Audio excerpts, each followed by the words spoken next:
Hey, it's Matthew Goronsky here. Happy to be with you all talking about embracing technology in the 21st century choir rehearsal, more specifically, how to enhance our choir culture through technology. So we're going to go through a couple different technological examples and ideas that I hope that you can implement in your own choir context, no matter what age level or where you're teaching, or how different your students are. So let's start going through some specifics. But before we do that, just a little bit about myself. Just want to show you my family here. This is Cole, my oldest. He just started second grade. Savannah is now in kindergarten, and Jude is running around crazy. And my wife is the superhero that makes it all possible. I'm from Long Island, New York. I teach in the Port Washington school department, and specifically in Weber Middle School. I mainly teach 7th and 8th grade chorus, but I've taught everything from elementary through high school choir, the high school a cappella choir, and also currently teach, or I should say currently the choir director for Church of the Good Shepherd in Ozone Park, New York. If you have any questions about anything that you're about to see, feel free to reach out to me at matt@matthewgoronsky.com. That's my website. I have a bunch of different resources for choir directors available there. So speaking of choir directors, we all face several unique challenges, and I made this meme I think a couple years ago, and it still cracks me up. It's still relevant. So if you're a choir director struggling with technology or just struggling teaching choir, I think you can appreciate this. Check this out. Oh! Oh, number 4, stop. Gotta get some sort of footing. He won't be stopped. Basically that one. You've got to keep that momentum. He keeps bouncing off. This is not a good sign. He's still on the first row. He started for the second row. Go get him, Mike!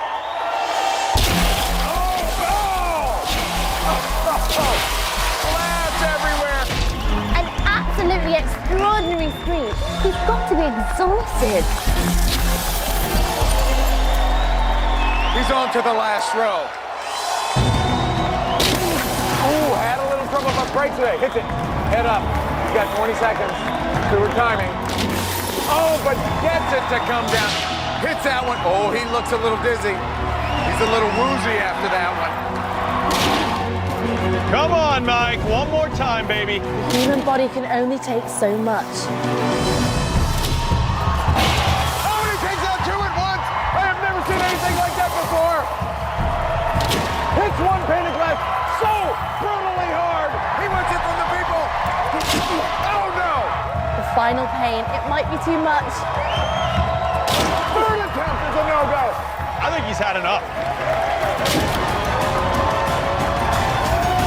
Oh, are you kidding me? Come on, Mike. Yes, he goes through head third. Oh, amazing. Amazing. He got through. But don't forget, he had to finish that in twin.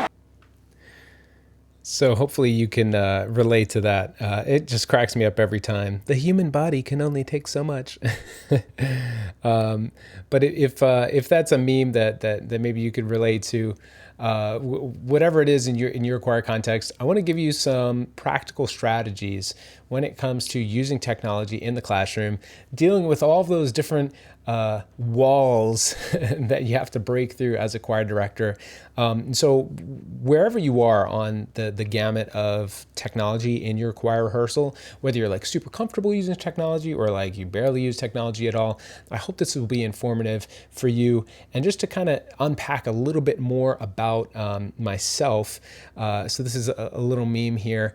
This is true. Oh my goodness. Whenever I mention anything in passing about myself, like the students become scholars or whatever. But personally for me, I've been teaching choir for, I think this is my 15th year or so teaching, and I've been in this particular district. I think this is like my 12th or 13th year, something like that. As I've been teaching, one thing I forgot to mention, so I have a master's in music education. I also have another master's in music technology, or educational technology, I should say, and administration. I was wondering, should I go through the administrative path? And I just decided I just love teaching too much. And so I've been teaching, but taking all that information that I've learned about educational technology and now trying to implement it into the choir rehearsal setting has been interesting, to say the least. But when it comes to I guess you could say my passion towards choir teaching, this is just a little video of, I want to say, like a transformative moment for me as a choir director. This was before COVID. I was at a choir conference or something, and we were in a cathedral that looked something like this. And so I did my undergrad at Hofstra University, and Dr. David Freiling, he was directing a professional choir. I think they're called the Evoco Choir or something like that. And they were performing in a cathedral that looked similar to this. And I had this like existential moment. They were performing, I forget the name of the piece. It's this piece in Spanish, and it talks about death. And as they were singing, I was sitting in this cathedral filled with other choir directors, and we were hearing this beautiful music reverberate through this beautiful building. And I had this feeling, like, just looking around, like, I don't think we get it.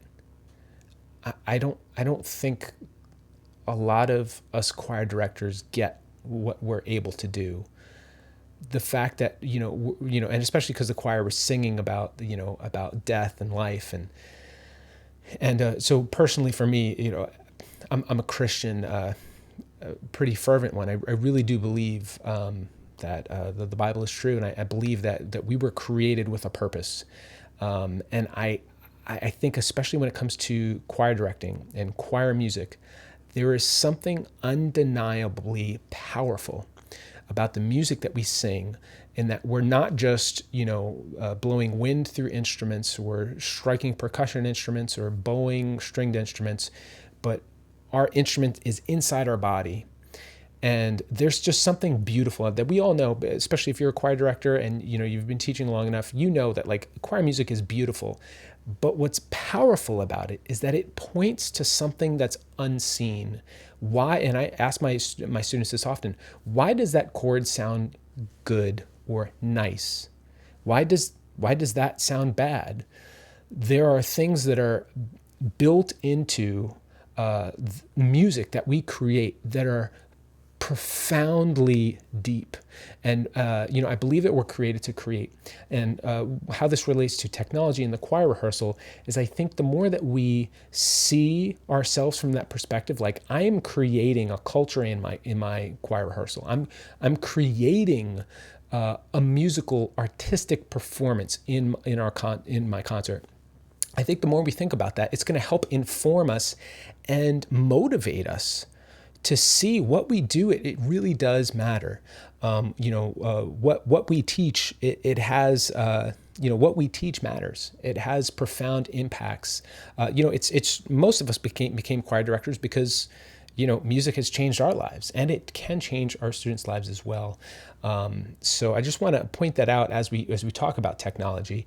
Now, specifically in my own program, when I first started, when I took over, it started as a maternity leave replacement, but the program that I inherited, we only had 4 tenors in the entire 8th grade chorus. It was a dying program filled with bad habits and low expectations. And over time, we were able to, now we have more than 10 times the number of tenors in our 8th grade chorus. We've essentially more than doubled the program.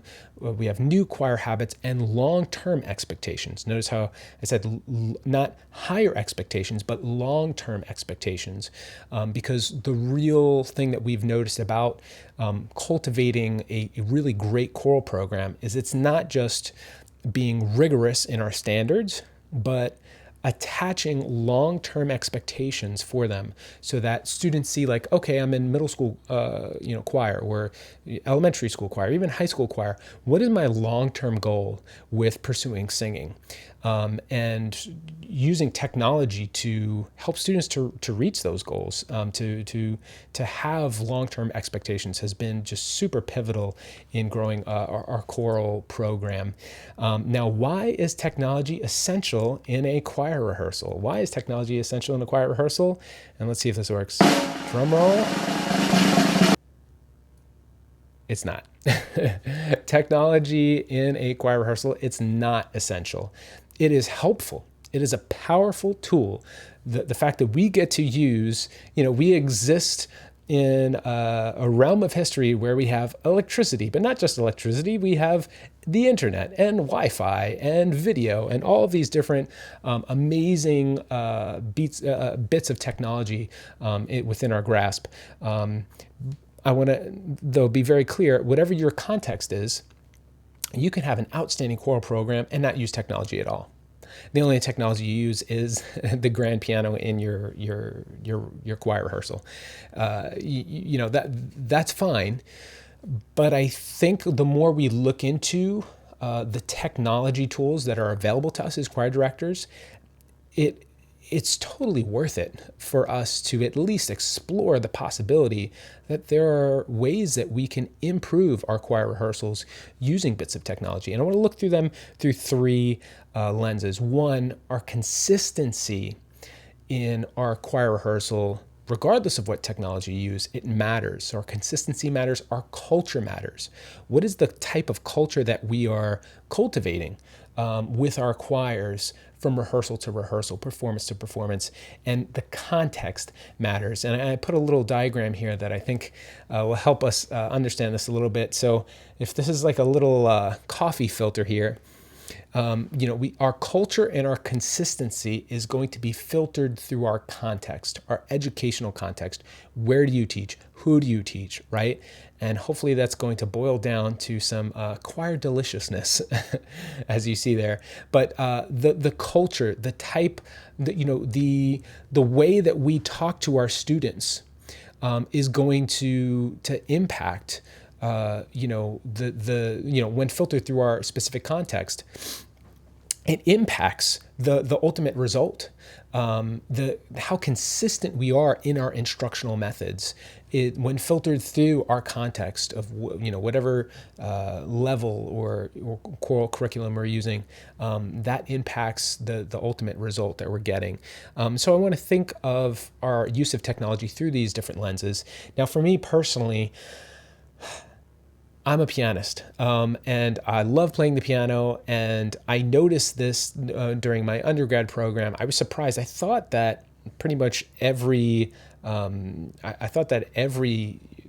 choir director just had awesome piano skills, and I was surprised to learn that's not the case. There's a lot of choir directors who they don't have great piano skills, and that's fine.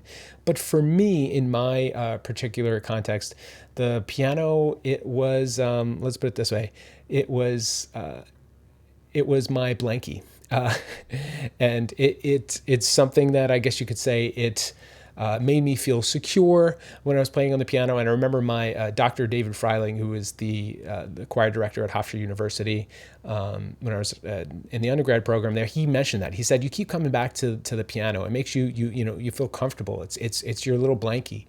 And I remembered that as I started teaching, because I realized that I kept coming back to the piano. And, using piano in a choir rehearsal, there's nothing wrong with that.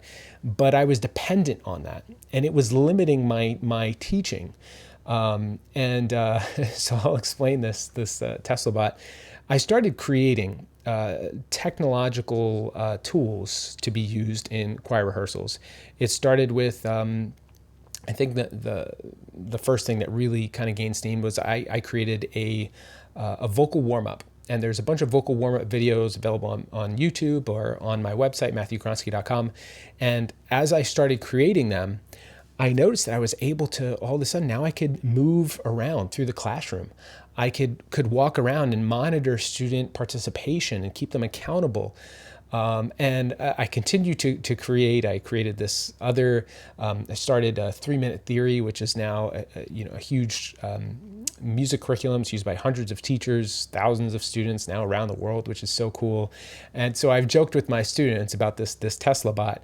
Is I said, by the time I retire, hopefully there'll be some kind of robot that would be pre-programmed with all of these tools that can still teach.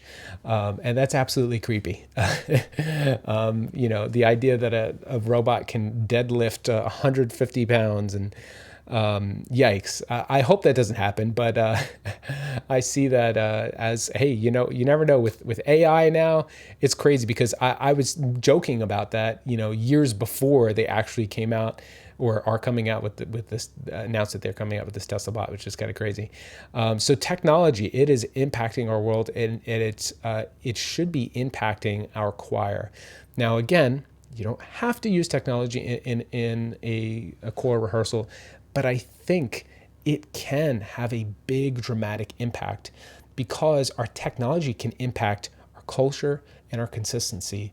And when filtered through our context, it really can impact the end result that we're talking about. So how does technology relate to consistency in our choir rehearsals? Well, this has got to be the biggest one here. And this is, I say it's my number one tool. I don't want to say it's the most important tool in a choir setting, but for me, it is probably my most used tool. And I'm just going to show it up here. This is a wireless presenter. Now, we've all probably used clickers before. This is a little different than your typical PowerPoint clicker. This works like almost like a Wii remote, if you remember that. And on the back of the remote, it pops out this little USB attachment, and I could plug this into pretty much any USB outlet, if you will, and I plug this in on my school's computer, and then I can wirelessly control the mouse. Now, what's really cool is it has a volume button, so I can hold down the volume button, and as if I go lower or higher like this, it will lower or raise the volume wherever I am in the classroom. So cool.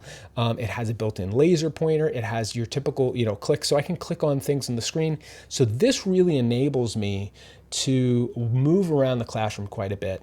I could laser point at things on the screen. I can control my computer while I move around the classroom, which is super, super helpful. So I want to just point that out as one of, if not the number one tool, just to be aware of. And you could find these on Amazon.com. Just type in wireless presenter remote and find that. Now, again, when it comes to consistency, this is a program that I developed. Now, maybe I think most choir directors probably use, what's it called? Sight Reading Factory. And I've used Sight Reading Factory myself with my own students, and not a knock against Sight Reading Factory, but it's a little difficult, I've noticed, one of my issues with Sight Reading Factory is that it was challenging for me to be consistent in the way that I use Sight Reading Factory. And I wanted to create a performance, or a program, I should say, where it would automatically structure a consistent sight singing method. And so I've developed 70-second solfege. I'm just going to play a little bit of this that'll kind of explain it better than I can in words. Check it out. 70-second solfege is a brand new approach to sight singing. There's no subscriptions, no additional materials required, and no need for lengthy teacher explanations. This allows choir directors to make their way throughout the classroom while students study each solfege example, not having to worry about giving starting notes or stay in the front of the room. Through the use of this interactive video series, students are guided through a brief explanation of the essential musical elements for each 8-measure exercise, as well as any challenging areas that may need special attention. The class then has 70 seconds to silently audiate the solfege while a background tempo is played. When the 70 seconds are up, students follow the solfege on screen and sing the example through twice. Then the tempo speeds up and the class sings through it once more, followed by the final challenge of an even faster tempo for the last performance. This structure not only allows teachers to monitor student performances more closely, but it also challenges students to sing through musical phrases rather than only looking at one note at a time. What's even better. All right, and so you kind of get the hang of that there.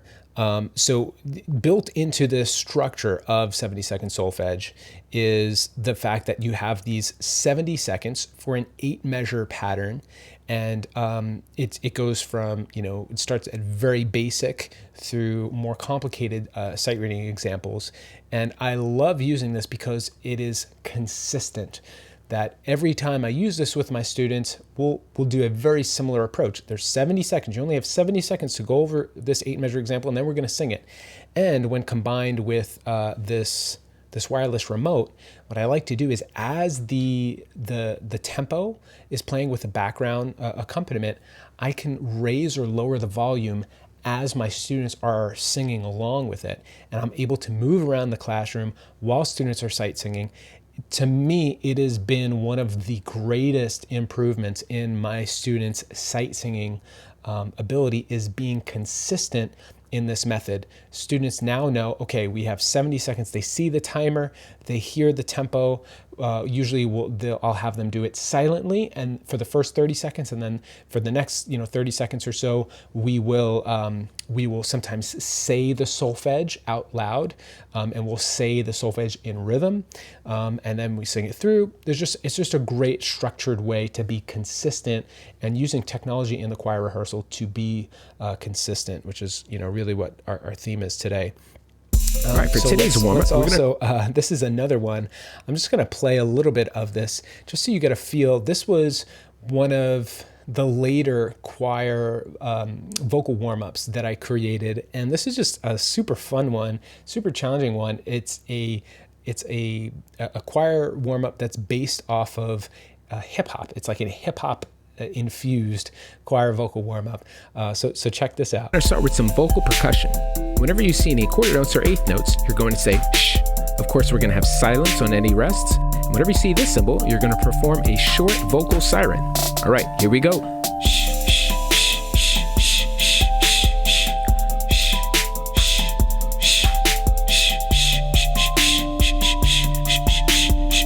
shh. Watch out for those rests. And here comes our very first vocal siren. Woo!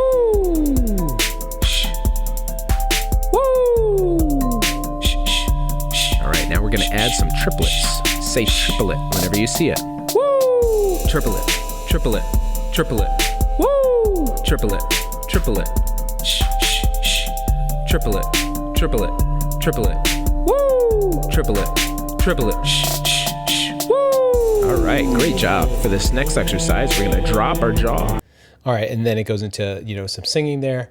And what I love about this is the students are really engaged because, I feel like hip hop in general is just a huge genre with students today. And this is just a fun way that they could use that style of music that isn't normally associated with choir music to get them excited, to get them engaged using a vocal warm-up. And so that's it's available on a website. You could see a fuller preview on YouTube.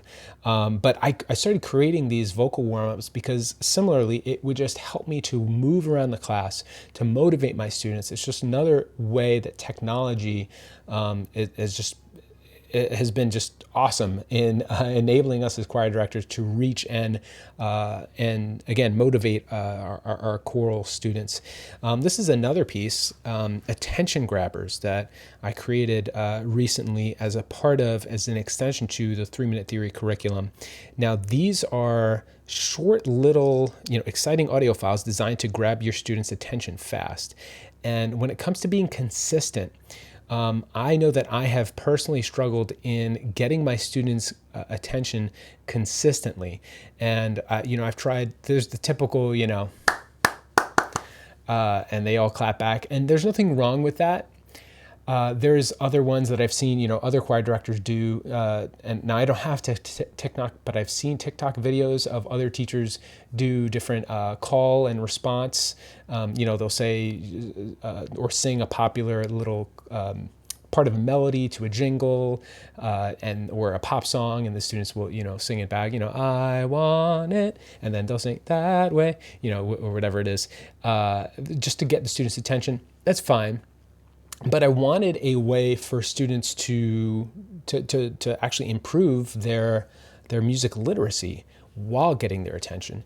And that's what Attention Grabbers does. So let me show you this real quick, just so you see this Attention Grabbers in action. Now, this is accessed through 3-Minute Theory, which is available in a monthly or yearly subscription. And I'm going to start the main menu here on 3-Minute Theory. And there we go. And I'm going to select the Attention Grabbers in particular. And on the Attention Grabber menu, now I have access to all of these different short little Attention Grabbers. And you know what? Let's try a short one. Let's see what happens here.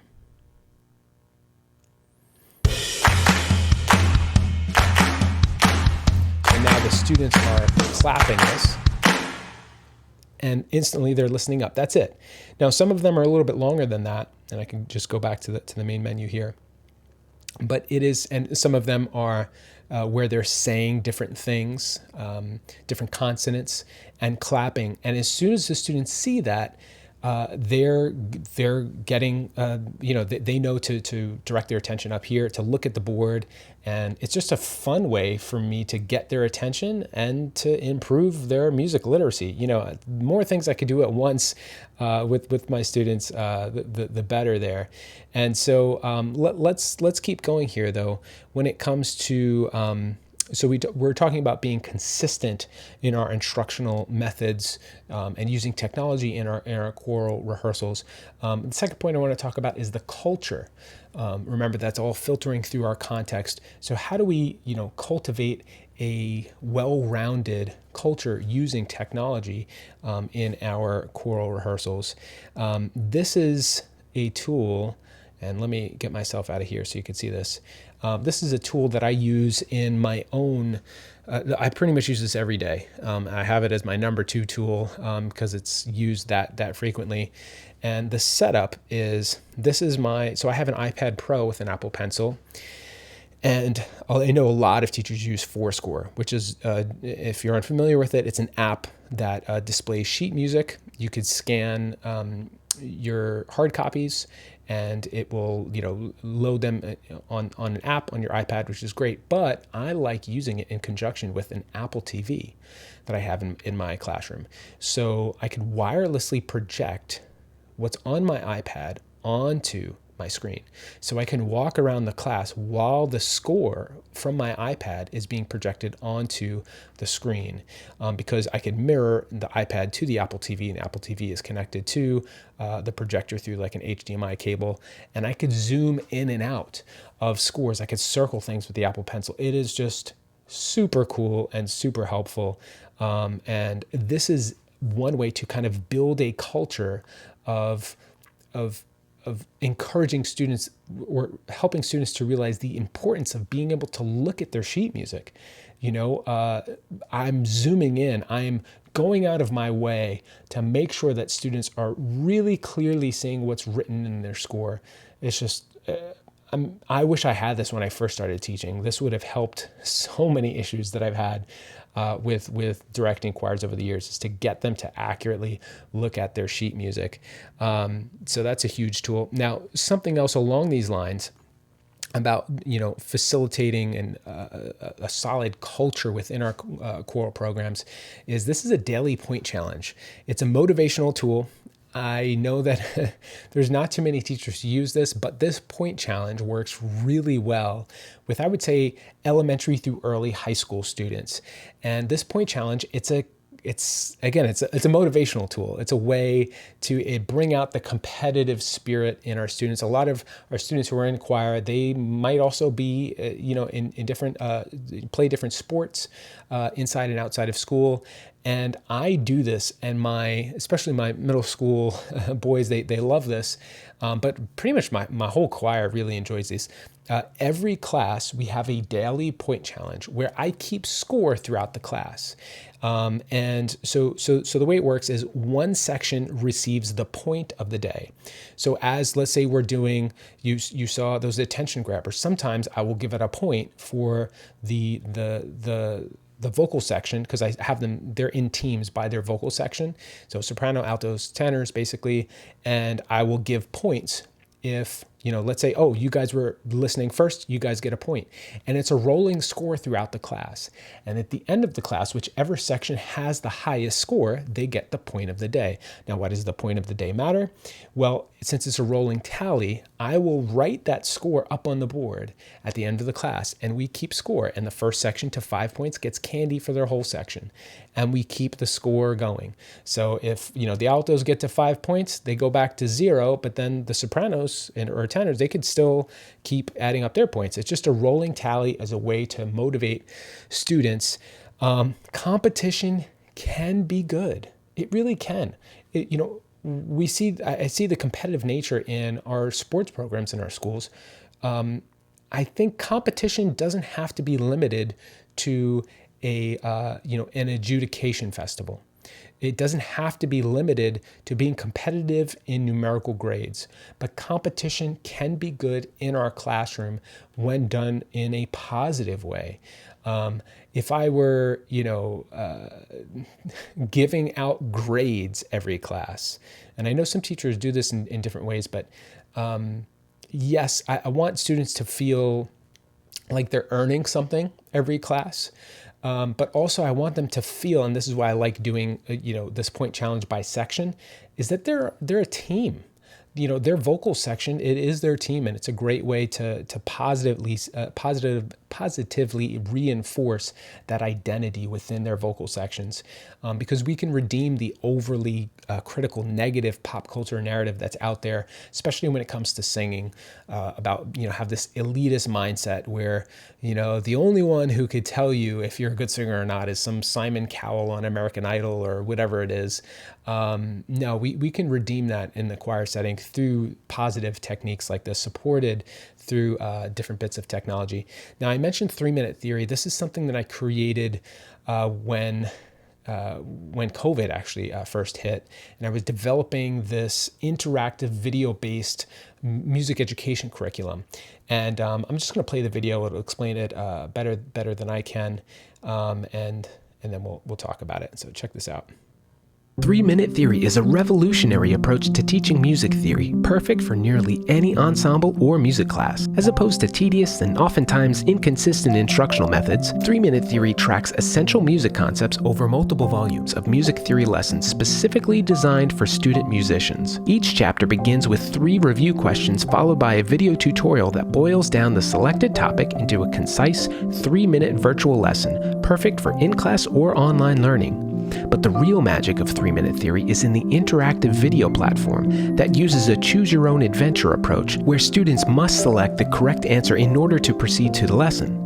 If an incorrect answer is selected, however, instead of simply moving to the next question, 3-minute theory displays a video explaining why the selected answer is incorrect.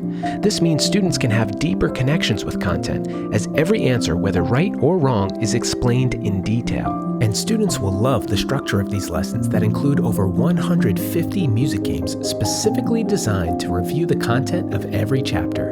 And what further sets... All right, and so you kind of get a handle for what 3-minute theory is about. Now, what I love about 3-minute theory is I am using this consistently to develop a culture where music theory matters. For years as a choir director, I was teaching towards the concert, right? Where I would only go over certain music theory concepts that was reflected in my repertoire. And I wasn't realizing that students need, in order to progress appropriately through a choral program from year to year, school to school, there's an essential bit of knowledge that they need to know. And what I love about 3-minute theory is I can use it for as short as a 3-minute video lesson, or I can expand upon it for, basically 10 to 20 minutes within a given class period, depending on how many interactive chapters I do. And I like to use this with that point challenge method that I talked about before. So every 3-minute theory chapter, as you heard, it begins with 3 review questions. And I will play those review questions for the class. And then the first person to stand up can answer. And if they're correct, they get a point. If they're incorrect, they lose a point for their team. And we keep this rolling score going in the class. So the students can get points for these 3-minute theory questions that they answer, and for certain challenges that we have as the class goes on. And it's just another way to keep students engaged and to encourage them to participate, especially in the larger classes. Like some of my choir classes are 70 to 80 students. Last year we had, half, because we have our choir split in half, and half of my choir was, like 81 students in a room. And to keep them engaged and participating, I thought that this was a fantastic way. And I use this pretty much every year, 3-minute theory. So you could check that out, 3minutetheorymusic.com. And I want to show you a little bit more behind the scenes of 3-minute theory, and talking about how, technology can impact our choir rehearsals. So let me go back to the main menu of 3-minute theory. And there we are. So in this main menu, this is something, one of our latest updates that's really cool, is we have this Composer AI. So if you've heard about AI, maybe you've only heard bad news about AI. So we're bringing artificial intelligence into the choir classroom, or into the music classroom. And so I'm going to click on this, and now you're going to see that we have Bach, Beethoven, and Mozart. And you can select one of these to ask questions about. So let's go. I'm going to select Beethoven here. And I was asking questions, so I'm going to refresh this. So let's ask a musical question. Let's see. When were you born? And I'm just typing this in here, and let's see what Beethoven says. Oh, excellent question. I was born on December 17th, 1770 in Bonn, Germany. Isn't that fascinating? Yeah, let's see. Let me ask a more personal question. Did you have any hobbies outside of music? Music was my greatest passion in life. I'm not going to read the whole thing, but you can see how I'm interacting with this. And what's cool is I can have students ask questions about this. I could totally see, the typical question, let's see, were you ever in love? Typical middle school question. Let's see. Were you ever in love? I had a few romantic relationships. And so you could see, I'm not going to spend the time and read through all of this, but this is great where you can interview a composer, and these AI chatbots essentially are trained and programmed based off of our knowledge of these composers. So you're interacting with content, with the history of Beethoven, Bach, Mozart, and you're interacting with it in such a conversational way, which is just so cool. It's a great way if you have a music history, part of your curriculum with your choirs. It's a great way to do that. Now, speaking of your curriculum with your choirs, I'm going to go through, this is our latest addition to 3-minute theory, and this is our choir volume. And as you could see here, this is 10 different chapters that each contain a 3-minute lesson on all of these topics, as well as 3 video questions and answers. So let's say, if I want to select, how to read a choral score, I can select play here. What and I can is make it vocal full screen. resonance? I'm going to skip the review What questions. is vocal so you can resonance? kind of see a little bit more of this. Whoops, did I hit that? No, I didn't. So what is vocal resonance? It's asking, and let's take a step into the world of music notation and examine how to read a choral score. A choral score is our roadmap, guiding us through the landscape of a piece of music. You may also hear choir music referred to as an octavo, which comes from the process of using 8 long pieces of paper folded in half to create 16 pages of choral music. Now, a choral score is made up of staves, the 5 parallel lines where the notes are placed. The higher the note on the staff, the higher its pitch. Each line or space represents a different pitch, and the notes tell you which ones to sing. But we don't sing alone, do we? In choral music, we usually see 2, 3, or 4 staves grouped together, representing the soprano, alto, tenor, and bass parts from top to bottom. Now, it's important to understand that each vocal part follows their own individual staff within each system. A system is a group of all of the parts in a piece of music. Notice how the alto only follows the alto line for each system. At the beginning of a choral score, you'll see two important things. One, the key signature, and two, the time signature. The key signature is made up of sharps or flats or no cymbals at all, and it tells us where the home bass or do of the song is located. All right, so I'm going to pause it again here, but you kind of get the feel for it. I'm going to jump back up to the top. This is our latest expansion that was voted on by our 3-minute theory teachers, and it covers all of these different aspects of of music theory when it comes to the choir in particular. And I'm really excited about this. It's our latest update here, and this is just another way to cultivate a culture within our choir settings where we can be consistent in our instructional methods, but have a culture where our students, our choir members know, understanding, this isn't sing-along club, but we are understanding the deep parts of music as well. We're learning about music history. We're learning about how to read a choral score. We're learning the fundamental skills that enhance what we do as a choir.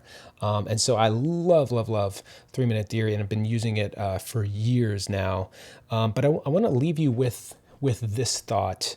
It's really just a question when it comes to technology in the modern day choral rehearsal, and that's this: what is your context? My context is going to look different than your context in another state.